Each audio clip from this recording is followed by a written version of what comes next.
Habang mainit pa rin ang usapin sa pag-aresto kay dating Pangulo Rodrigo Duterte, na damay naman sa kontrobersiya ang anak nitong si Veronica o Kitty Duterte sa mga litrato at bidyong nagpapakitang hay na hay umano siya. Balita ko maabante mula kay Kim Mangunay.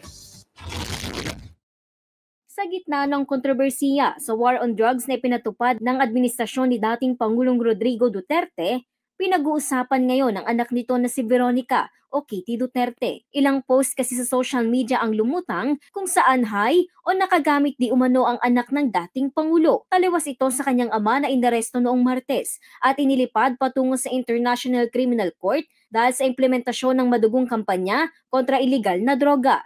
Kaya naman maraming netizens ang pinagpiyastahan ng mga larawan at video na mula umano sa dump account ng dating presidential daughter. Wala pa namang payag ngayon si Veronica o kahit sino sa mga Duterte kaugnay sa ibinabato sa kanyang aligasyon. Bukas din ang abante sa panig ni Kitty kaugnay sa issue. Ako si Kim Mangunay ng Abante Radyo. Itong balitang mabilis, mabangis at walang mitis.